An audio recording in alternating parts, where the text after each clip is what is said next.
Magandang umaga po. Narito na po ang magiging lagay ng panahon ngayong umaga ng Lunes, March 23, 2026. Pero bago yon, baka pwedeng pa-like and share naman ang video na ito. Comment ka na rin kung taga saan lugar ka para malaman natin kung hanggang saan umaabot ang video na ito. Huwag mo din kalimutan na mag-follow at mag-subscribe sa ating Facebook page at YouTube channel. Sa kasalukuyan na tayo sa pag-asa, easterlies pa rin o yung mainit na hangin na nanggagaling sa may karagatang Pasipiko ang patuloy na nakakaapekto sa malaking bahagi ng ating bansa. Dahil dito ay asahan yung generally fair weather condition, mainit at malinsangan na panahon sa umaga hanggang sa tanghali. At kung may mga pag-ulan man na mararanasan, mostly mga isolated rain showers or thunderstorms lamang.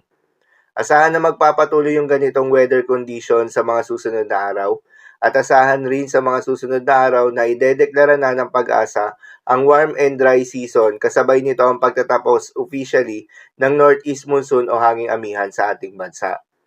Magandang balita naman dahil ayon sa Pag-asa ay wala tayong binabantayan na low pressure area o bagyo sa loob o malapit sa Philippine Area of Responsibility na maring makaapekto sa ating bansa.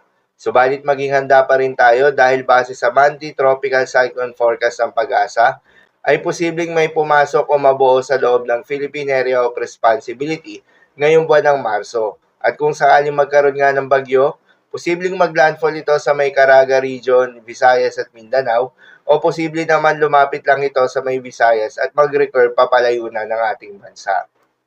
Para naman sa magiging lagay ng panahon ngayong araw ng Lunes, dahil nga sa epekto nitong easterlies, asahan sa may Luzon kasama ng Metro Manila, ang bahagyang maulap hanggang sa maulap na kalangitan na may kalat-kalat ng mga pagulan o thunderstorms. Posible ang mga pagbaha o pagguho ng lupa during severe thunderstorms.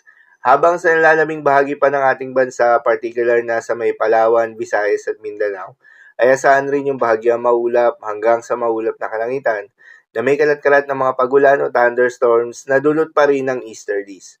Posible rin na mga pagbaha o pagguho ng lupa during severe thunderstorms. Madalas, nabobo ang mga thunderstorms na ito tuwing hapon o gabi na nagtatagal ng 1 hanggang 2 oras.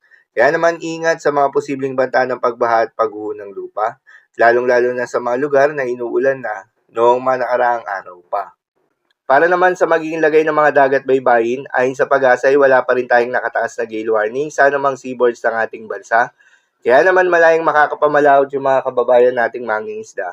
At yung may mga maliliit na sasakyan pandagat, subalit iba yung pag-iingat pa rin, lalo na kung meron tayong offshore thunderstorms activity, asahan yung paglakas ng hangin at kakibat nito ay pagtaas rin ng mga pag-alon. So yun lang po para sa lagay ng panahon ngayong araw ng Lunes. Keep safe everyone.